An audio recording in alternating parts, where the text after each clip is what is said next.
Hey there, this is Therese Skelly, and I am so excited that you are going to be listening to an episode of the Fiercely Brilliant podcast. Do you like those two words? Fiercely brilliant. My hypothesis is that you are here for a reason. We all are.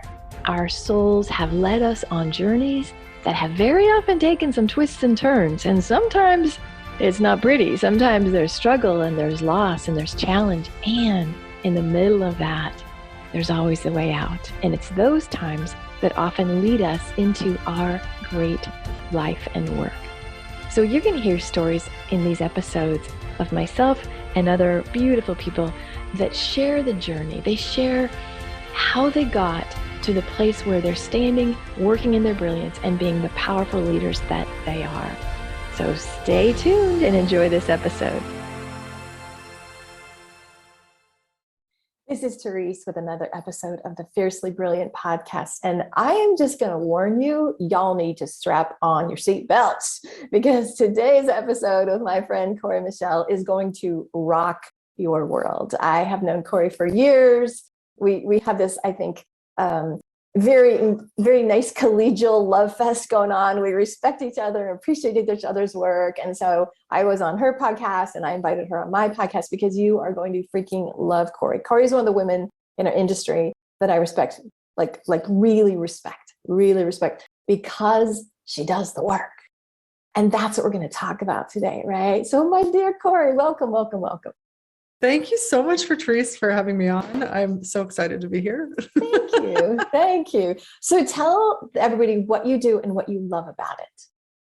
Oh, so what do? I basically help people who are, they've done a lot of work, a lot of spiritual work, consciousness seekers. Mm-hmm. I call them unicorns who know magic is possible in the world. I help people go from 4D consciousness to 5D consciousness and embody that space of magic, creating, manifesting in their lives. Okay. For those who don't know or don't have clarity, can you explain the difference between 4D consciousness and 5D consciousness? 100%. Yes. Because most people are talking about 3D to 5D. And right. There's like, what? Or something else? Yeah. Exactly. So just to say 3D is like before you have your breakthrough, before you're watching anything by Therese, right? Or listening to anything from me. That's 3D when you're just stuck in your patterns, you're sort of in victim mentality. Mm-hmm. And then 4D is when you have that breakthrough and you have some awakening where you're like, oh, I'm responsible for my life and I'm creating my life. And then 4D is like you're hustling and you're trying to achieve and you're like doing the breakthrough stuff and you're clearing all the things and you're doing all the work and it's working, mm-hmm. But then there comes a ceiling with that. And then there's 5D is available. And that's where the magic is. And that's where the surrender is. And that's where the flow is. And that's when you get to this place where you're like, everything's all connected and everything's all perfect. But 4D is like, I'm trying and doing everything and nothing's working. You're still working for it. Right. And then there's, instead of like trying to achieve to get to the 5D is like this secret door in the back of the library in the mansion that you never knew about, that you're like, oh, I just have an energy shift, not an achieving. I don't have to do more or clear more or achieve anything. 5D is it's a different way to embody that level of consciousness. So that's what I help people with. When you said that, my body just lights up. Because, I've been the 3 and the 4. I've been the striver, struggler, hustler. I've been all that. And I'm assuming you were too. So because I know you now, I see how your life works. I see the choices you make that just lead to really, as you say, magic. But I'm wondering if it wasn't always that way. That was such a nice way to say it, wasn't it? Were you ever a hot mess, sister? Let's go there. That's even a nice way to put it. Yeah, that was a hot mess. And truly, that's what leads to any transformation is right. when you first have that awakening of things can be different. And then you start trying. And for me, where the magic started happening, it was like, I knew when I started learning about manifestation, right? And I started learning about, hey, you can manifest things. And I watched The Secret and I watched What the Bleep Do We Know? And I got into the neuroscience and all of that stuff, right? But it still wasn't working for me. And I was like, what is wrong with me? What am I missing? How can I have this manifestation thing happen for me? But what I did have though, Therese, which was really fun, but just not enough, was parking karma. I can have parking karma. I still have amazing parking karma. a parking spot anywhere. Some people call them parking fairies. They have a parking spot anywhere. And that was like odd. But I was like, okay, so how come I can have a parking spot, but I can't have, no debt, or I can't have more than like $2,000 a month in income, or why are my other things not working? So that's what led me to really the study. Well, we talked earlier that part of what you know to be true, and I bring people like you on that tell the story, and it's not like gratuitous, like, oh, let's just dish on the shit, girl. Like, it's not like that, but it's like a lot of people have felt different. A lot of people have felt like, what the hell is wrong with me? Like, I watched The Secret. I did all the things, like, what is wrong with me? And then shame kicks in, and then, the cycle. And so you said earlier that you always felt different. And so I would love to just kind of unpack that a little bit. Different in what way? Oh, I don't, yeah. Like, what do you really want me to talk about here? It's funny because I felt different from being a teenager. Wow. I don't have a lot of memories from before, like 12 years old, a few, not very many. But I remember being a teenager just going, what am I doing here? What is this world? And just seeing everything very differently than everybody else. I couldn't understand why things were the way they were. I couldn't understand why there was war. I couldn't understand why my parents fought all the time. I couldn't understand why we had to take certain classes in school, because things just didn't make sense the way they work here in this reality on Earth. And so I really resisted a lot of that. And I was just like, I don't understand this. And I got depressed and angry. And I come to realize, over the years, is that I was different than everybody else. I had different values. I had different ways of being. And so even the way that I was creating, like you said, I would try to do things the way everybody said, and it just wouldn't work. And it would get me deeper and deeper into a hole of debt or bad relationships, or just feeling like I shouldn't be here anymore. So, yeah. So my whole thing is around, as a former therapist, I understand shame and what happens. And so when people think they're different, they sometimes translate that into, oh, I'm broken, or something's wrong with me, or they're right. Why can't I just get it? And so, Cory, did you ever have that experience of like trying to either fit into somebody else's design for you, or like making yourself really wrong? And the reason I'm talking about this is because we're going to jump off it in a minute, but a lot of people are stuck there. A lot of people are in that experience going, why the fuck is it not working? And so let's talk about making the wrongness of you, basically. 100%. I thought, I was convinced I was wrong and I was missing something. So then that would lead to little sneaky things like I'm stupid, or I'm just never going to be a success, or, like, why would I even be here? Because the bigger thing for me, which is what had me feel so different, is that I had a vision of making a difference in the world. Like, I had a vision from a young age of going, I'm here, I'm here to make a difference. And so when nothing was working, I was like, well, how can I make a difference when nothing's working? Right. Wow. So there was a big disconnect. And then the other thing I didn't say before, which I meant to, is I always felt like an alien. I always felt like I am not from here. I'm from somewhere else. And I could perceive the way, people believed about, why are we all here? I had a totally different version of that. Right. Like when I was 12 years old, Therese, it was crazy. I remember one of my very strong memories was having a conversation with my dad. And I said, because we were talking about religion, because I wasn't raised with any particular religion. And so my dad and I were talking about religion because all my friends were going to church and things. And I went, that doesn't really resonate. And I didn't say resonate at 12 years old.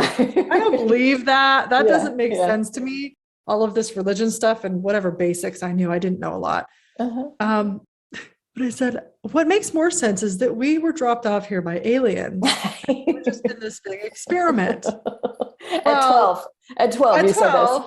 Exactly. So I'm sitting here going now, many years later, like, that's more close to the truth that I see is that, is anybody actually from here? Right. Our consciousnesses come into this body. Yeah. Wow. Where are we really from? So right? what a challenge to live with that level from age 12, that level of soul knowing and wisdom, and then try to fit in to be a teenager. I can imagine that must have been yeehaw. Anywho, we can just let our minds wander on the shit show of that. So how did you, Cory, when was like, were there times when you could say, that was one of the first times besides the parking fairies that you were like, whoa, I stumbled onto something. Like I just want to hear the journey, how you began to understand, oh, there's the D's, there's the 4, then the 5, like just tell us that journey. Yeah, I didn't get the dimensions of the consciousness until in the last probably 3 or 4 years. Mm-hmm. But the big thing for me was the driver was I knew that things could work for me. And my lens is more attuned to the magic. Like I wanted the manifestation, I wanted the magic. Yeah. More than I wanted the hustle and the making things happen in that sort of direction, because I had tried that and failed so miserably. So when it was interesting with my journey, it was very mental for a long time. I was trying to get it. I was trying to learn it. I was trying to do it the right way. And that part really didn't work. I had to get very curious. And it was when I switched from the lens and the more identity of I need to get this right. If I'm not right, there's something wrong with me. I'm too vulnerable if I'm not right. Yeah. To being curious. Okay. Give us an example of that. Like elaborate on that a little bit. So the being right was like, oh, I get this. I'm going to do it right. I'm going to apply this. That's that hustle stuff, right? Yeah. Right. Where there's zero vulnerability whatsoever, right? Because it's just a big fear of being wrong. And if you're wrong, then you're wrong and you're judgeable. And then that just crumbles the identity. Right. So I went, all right, well, what if I could be curious and engage? So curiosity, what I realized is an engagement energy. So when you're curious, you're wondering. You know, kids are very curious. They're figuring everything out. They're exploring everything. They don't have fear. Right. So they don't have wrongness either. So they're just like, hi, what's going on? Let me experiment with this. Yeah. So the curiosity and also that experiment, let me just try something, actually freed me from this box that I had created of my identity of, I don't fit in here. I don't belong here. I can't get things right. So I've got to keep trying. And it just created this really tiny box for me of, okay, I have to be right. I have to know things.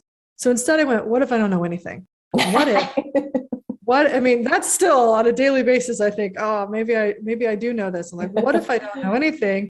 And what if I could play with this? What if I could ask a question about this? So then I stumbled upon some work that showed me how to ask questions, generative questions, right? And not really looking for an answer, but being able to open myself to awareness, intuition. That was a pivotal moment. I don't know if it was a moment or a gradual sort of, I can actually let go of this identity that wants to be so right and is so afraid of being wrong to, oh, wow, I can actually be curious and there's no danger here. Wow. So how did that change your life when you shifted? It changed everything. Because what I realized is whatever that lens was of being right and avoiding being wrong, right, was keeping me from all of the magic. So when it clicked, and I remember one of the times it clicked, I was in my apartment, totally broke. I had no money. I was about $100,000 in debt at that time. And because I was running a business, I had taken risks to be an entrepreneur and it wasn't working. I wasn't able to sell. But it seemed like on paper, it seemed like I should have a very thriving business. But I had so much poverty consciousness going on in my world that it was just sucking any money out of it was pushing it all away. Excuse me. And so I was sitting there, my power went out and I had no power, no internet, nothing. So I was just sitting there with myself, and a friend of mine had left this book and it was about magic. And I was like, what am I supposed to do right now? Because I was so addicted to doing things. And at that point, I was working 60 to 70 hours a week on my own business, not making very much money at all. Wow. And so I was like panicked. Like, what am I supposed to do right now? And I went and I saw the book and I picked it up and I was like, all right, I'll read you. And so I read it. And one of the first things was talking about the curiosity and how it opens you to the magic. And when you're curious, that's when your awareness opens. So I said, oh my gosh, what if I can start asking questions? And I started with, what else is possible here? So in this sort of dark moment that I was having of going, I don't know where this is going. I knew it was possible, but I felt like I was completely buried. So I went, what else is actually possible here? And then I felt in that moment, I felt the energy lighten and I went, wow, oh, that just did something. Ooh, that did something. And I think that was one thing that I did that really helped me was I noticed when the energy would change. Okay. So gang, listen to this. Ask the question because it might not, your power didn't come on and your debt collectors didn't rip up their notes, right? Like things tangibly didn't shift, but the energy shifted. Exactly. And I 100%. Feel like, when we're in the 3D, we're like, well, do a call, get it done. And when we're in that looking for results immediately, it could be easy to miss the subtleties. So because you're talking in the etheric and energetic world. And so talk about that. How do people begin to trust? Like you're so tuned in, but if somebody is newer to this, how would they trust? Like, okay, if I ask this question, what else is possible? And then what? What do they do? Walk people through, like if you were going to give like a 5-minute little course on asking generative questions, like talk a little bit about that. Totally. So the first thing to do is notice your energy, especially if you're in a place where you're like, this isn't really working, or I don't feel good about myself, or frustrated or whatever. Yeah. You just stop and go, okay, what else is possible? Not looking for an answer. And that's the key to all. Ding, ding, ding. Right. Not looking for an answer and you're not looking for anything to change. You're just asking what else is possible. Right. And then when you do that, it literally it takes your awareness and goes, what else is possible? And that's when you actually connect with or one way that you can connect with the potentials that are available for you. I also like the question, what else is available here? Because available actually means it's available. You're actually asking, hey, what are the immediate choices or immediate whatever that's available right now? Awesome. So when I go, okay, what else is available here? I go, oh. And then all of a sudden, either pay attention to the energy, and then also pay attention to what naturally shows up in your mind, right? What naturally, you don't have to force anything. Just what's that first that sort of shows up? And nothing might show up. And that's okay too, because you just opened a space. You go, okay, well, what else is possible? It's like, notice, ask, open yourself, and then notice. I think that's the key to all of it. We want so badly to make something happen, like you said, we want so badly for the external to change. But like Joe Dispenza's work, Dr. Joe, I've studied deeply. And he talks about how it's all your internal reality is what's real, right? So everything that's showing up on the external is actually a reflection of your internal frequency.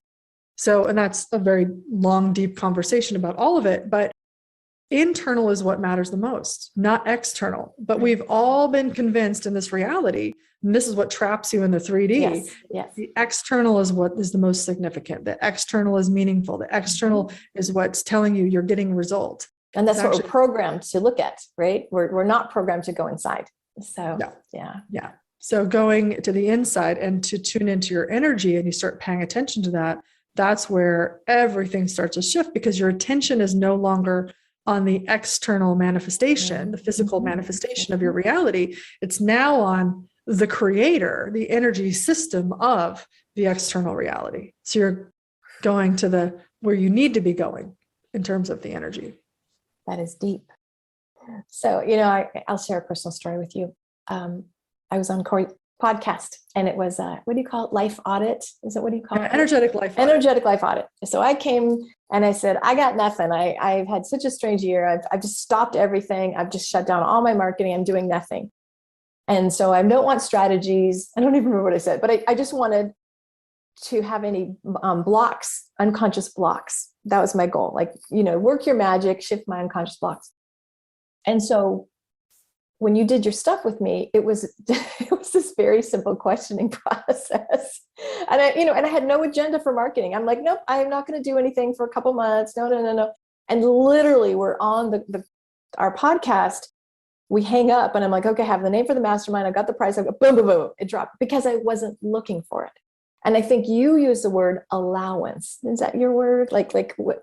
And so I was just, or you talked about how you talk about lining up to a new timeline. I think that's language that people might not understand. And so what you said to me is, cool, you just opened a possibility of a new timeline. So just speak about that, because having experienced it, it's very fucking cool and it's very fast and it's really like, wow, there's no mentor's formula I have to follow. What? Like it all just came because I was an allowance of the possibility of it when I wasn't even looking. So once you talk about the timeline piece, that's pretty magical. Oh, for sure. For sure. Well, first, what I love about what we did in that session was, and by the way, it is available on my podcast, so maybe you can link it on there. Yes, I will. I can listen to it because it was so beautiful. Because Therese was really in the space she was just talking about, but because you didn't have an agenda, and that's like the biggest thing. We're so taught, have an agenda, know what you want and all that stuff. Right. Sometimes, especially when you're in the spaces of not knowing and you're like, I don't know, maybe there's something totally different available. Right. You open to it, and then having somebody, be in this space of, hey, I'm here for you, asking you specific questions, allows you to pay attention in a different way that sometimes you can't get to yourself. Right. Absolutely. Right. Because we're figuring it out from this space, but you have somebody else come and it's like, oh, look, there's a whole bunch of stuff over there too. Have you seen that? Oh, I didn't Apparently even know not. to look over there. Right. It's everything is so simple. We make it very hard and very tunnel vision with how we often as in these human bodies in these lives function. So timelines. Every moment we have choices. Every single moment of every single day, we have so many choices. You can't even count them. And you can choose to drink the water, choose not to drink the water, choose to say yes to the podcast, not choose to go for a walk or not choose. All of your choices are creating your body, your reality, your energy system, your mindset, what's showing up in the physical reality, all of it. So the timelines, sometimes we are sort of stuck in a timeline and the choices are kind of all in sort of one theme or one highway. If you're going going from Colorado to New York, maybe there's one sort of way you always go every time you go. Right. I used to do that. Actually, we used to drive from Denver to Austin, Texas. And every year we'd go the same route and stay in the same hotel. It was the same thing every time. There was no deviation because we knew it and that was the way it was. Yes. Right. So this is the way we live our lives. We get up in the morning, we sort of do the same thing. We struggle with the same things. We have the same energy. So when we switch timelines, it's basically when we're choosing something different and also have a different energy about it. Right. So for example, we'll just say New Year's resolutions, right? Okay. Everybody goes, oh, I have a New Year's resolution. I'm starting the year off. I'm going to do something different. And, some people do the different thing. It changes their life. And then some people, I know I always had this with weight loss. I'm going to start off the new year and here's my crazy workout plan and my diet where I'm going to eat 17 calories or whatever. Something ridiculous, something completely unachievable. So when we do stuff like that, we're setting ourselves up to actually stay on the same timeline because it's not actually something we're going to follow through with. So when we start changing timelines, we go, all right, where is it that we're really naturally guided to go? And we might not have words for it. We might just say it's different than where I'm going right now. If I continue to choose the same things I'm choosing, where am I going to be in a year, 2 years, 5 years? And oftentimes when I ask people that question, it's like, I'm going to be in the same feelings, same life, same version of me. But when you want to have a timeline upgrade, you go, all right, so what would I really like to have? Right. And we go, okay, how about in just a year? Not even 5 years. Because when I don't know about you, when I go 5 years, 10 years. Yeah, it falls off. The world falls off there. There's too many timelines. Let's focus on the next 6 year. Yeah, exactly. So I go, okay, so just a year, because we can, in 1 year from today, what would you like your life to be like? If you had your best year yet. So we start tuning into that. The minute you say, ooh, that and that and that means it's available. Why? Nice. We're living in a holographic, quantum, energetic reality here. If you can perceive it energetically, or see it visually or tune into it, tap into it, experience it, then it's real. It already exists. Right. So it's the timeline, like hopping on that timeline is really about becoming and being that version of you that has already accomplished that or who are already living that life. That is really nice. Nice. Instead of being the version of you who's on this timeline. So the version of you might set unrealistic goals over here, but the version of you over here sets very realistic goals that you're like, yeah, I could do that. Yeah, I could do that. And start shifting your identity that leads you in a completely different direction in life. So one timeline is, let's say you're a business owner and you're like, God, I'm not making enough money. And then you kick into the hustle, shame, not enough, work, mind fuck thing. The other timeline, and that could be true. They say you're still not making money. The other timeline could be, how does it feel that I've made all this money, right? Like you just energetically bring up the feeling and begin to paint the picture. Like what else would you say about that? Yeah, well, mostly, especially entrepreneurs, right? Yeah. Entrepreneurs have the vision. There's reasons. There's reasons why we all have started businesses. Right. And whatever the reasons are, whether it's you want to freedom from the corporate world, you want to be able to make plenty of money, you want to do what you love, whatever those reasons are, you have reasons. You have your why, right? So your why is connected to a timeline. And sometimes that why, especially if you're like, I'm hustling, we're overworking and frustrated, but the reason I started my business is because I wanted freedom, then your timeline you're on is not the timeline that you set your business up to create. So your identity and how you're functioning has to shift. Everybody always thinks, oh, it's what I'm doing. It's the wrong strategy. It's I'm the wrong people or whatever they want to change there, or we just need to work harder. It's usually not that. It's usually how you're being, who you're being, and how you're seeing everything that will allow you to jump on the timeline that's actually more congruent for you. And one of the things that people don't talk about is when you're on an incongruent timeline, or when you're being a version of you that is heavier or more frustrated, or all of that we're talking about, that is the indicator, not that something's wrong, like I thought for so long. Like if I'm so frustrated, there must be something wrong with me or what I'm doing. Yeah. Right? It's not that. It's actually that there's either perspectives or ways of being or ways of thinking about yourself, like beliefs about yourself, that are incongruent to what is actually possible. I like that. Yeah. So the reconciliation of that allows you to create what you know is possible from a different identity. Love that. Different version of you. You know, when you had me on the podcast, because I had the surgery and injury and the COVID and the year from hell, basically. And I know you had yours as well at some points, but I really love the frame around, very often when you're ready to upgrade, up a level, shit breaks down. You're thrown on your back, stuff stops working. And so can you feed that into a little bit? Because I know you talked about your little discontent and that's an opportunity, but what if stuff literally is stopping you? So talk about that, because I think people don't know that and they can make themselves wrong or feel very victimized. Oh, for sure. So in that, you said, like for you, you broke your wrist and the surgery, and then COVID, and then for me it was burnout.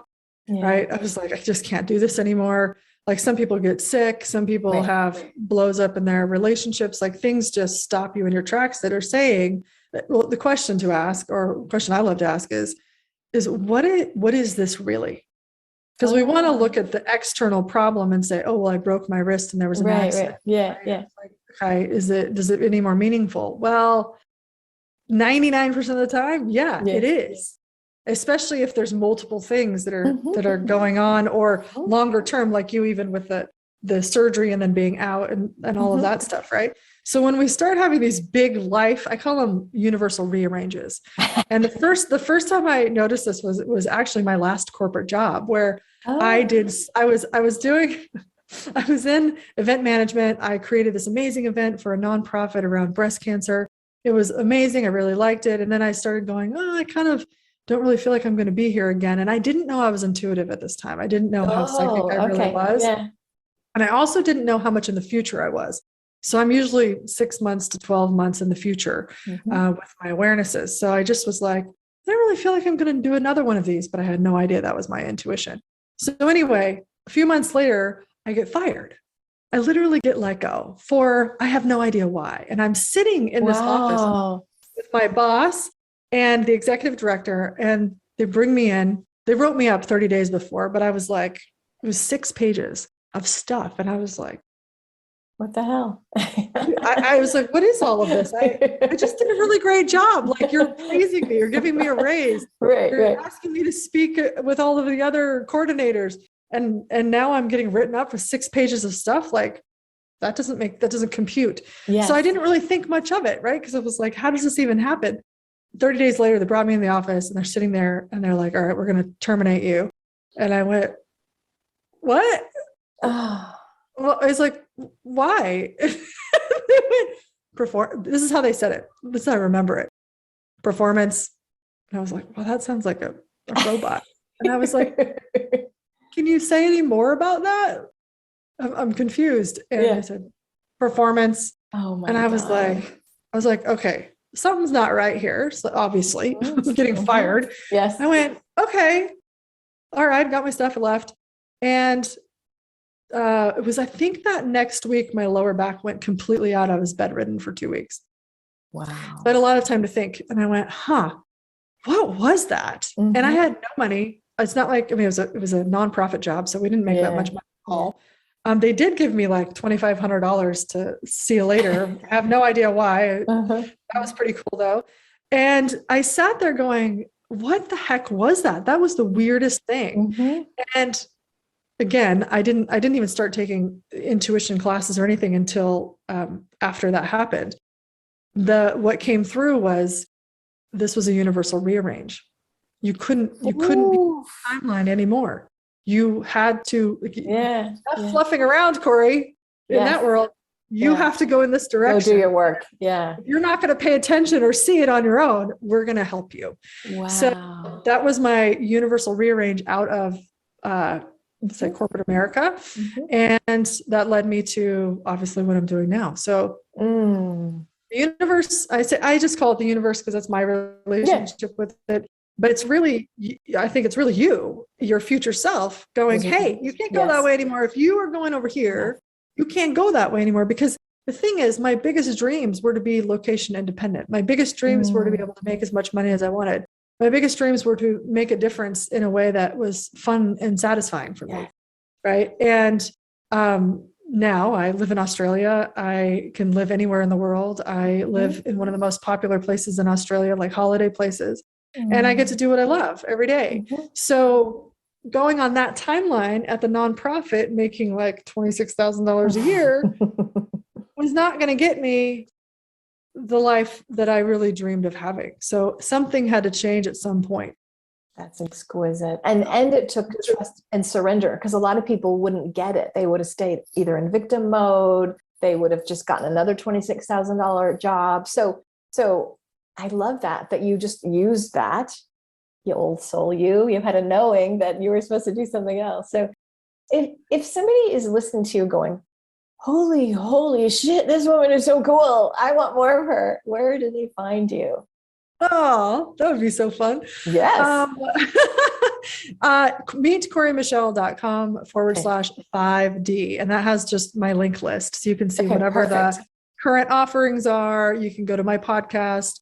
And there's a few other things on there as well. Perfect. So I've got a free masterclass and a few other things. So yeah, it's fabulous. Cory's a brilliant teacher, and you give a lot. Like I'm stunned at how much content you give. Your podcast is great. Your teaching is great. So as we wrap up, is there anything else that wants to be said? Any other words of wisdom or just anything else? Yeah. I think what I would say, especially pertaining to this conversation, is if you feel like you're different and you've sort of, and things either aren't working anymore or never really worked to a way that you're fully satisfied and delighted with the way your life is working with your every area, your relationships, business, money, all the things, then what if you actually are different? And that's the brilliance of you. What if accessing that is actually where your magic is, where your life will work 10 times, 100 times better? That's what my question is. If you're just listening, I'm kind of flailing, I'm flopping in my seat here because, so many of us have tried so long to fit in, to be something and just own the shit out of your goofy, whatever you are, right? Like just whoever you are, that's the divine design. And I love, love, love that you are leading the pack of just modeling how to live life on your terms and showing people what's possible for them to do it in their way. So you're kind of like the cool unmentor. You're an unguru, right? You don't do the whole guru worship thing. And that's what I love about you. You're so real and so empowering. So what a fun convo, my friend. Thank you so much for that. This has been so much fun. I hope it's been a contribution and might inspire some more magic in the world. Absolutely. Absolutely. So meet CoryMichelle.com and make sure you follow her. All right. Peace and blessings, gang. Bye now.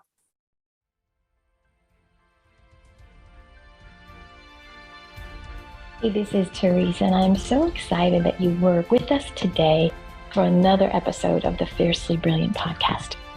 If you are inspired to get to that brilliant place, if you heard some wisdom today that made you think, yeah, I need some help in that area, I would encourage you to have a conversation with me.